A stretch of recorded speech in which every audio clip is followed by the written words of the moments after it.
NAB کا شریف برادران کے خلاف اتفاق فاؤنڈری کیس کھولنے کا فیصلہ کیا گیا ہے۔ نیب نے شریف خاندان کے خلاف اتفاق فاؤنڈری کیس کو از سر و نو کھولنے پر غور و فکر شروع کر دی ہے اور اس حوالے سے chairman NAB justice retired Javed Iqbal نے قانونی ماہرین سے رائے طلب کر لی ہے۔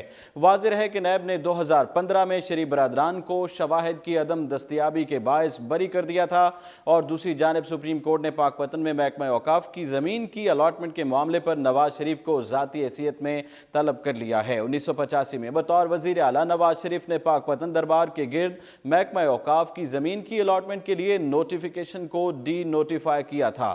نواز شریف کے وکیل نے عدالت میں جواب جمع کراتے ہوئے بتایا کہ ڈی نوٹیفیکیشن کی سمری پر نواز شریف نے دستخط نہیں کیے تھے، جس پر chief justice Pakistan justice Saqib Nisar نے ان سے استفسار کیا کہ آپ کو اندازہ ہے کہ آپ کس قسم کا جواب دے رہے ہیں۔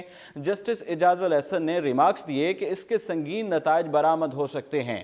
جسٹس ثاقب نثار نے کہا کہ آپ نے 3 بار وزیر اعظم رہنے والے محترم کے بارے میں عدالت میں یہ موقف دیا ہے، مجھے پتا ہے اس شریف آدمی کو پتہ بھی نہیں ہوگا۔ چیف جسٹس نے نواز شریف کے وکیل سے استفسار کیا، آپ جواب فائل کرنے سے پہلے نواز شریف سے ملے تھے؟ جس پر وکیل نے جواب دیا، جی ہاں 2 بار ملا ہوں۔ اس پر چیف جسٹس ثاقب نثار نے کہا کہ ایک آدمی کی طرف سے آپ نے ایسا موقف اپنایا ہے کہ ان کا سارا سیاسی کیریئر داؤ پر لگا دیا ہے۔ چیف جسٹس نے ریمارکس دیے کہ کیس کی فائل میں سمری لگی ہوئی ہے جس پر نواز شریف کے دستخط بھی موجود ہیں، اس کا مطلب تو یہ ہے کہ پھر سارے کا سارا فراڈ ہوا ہے۔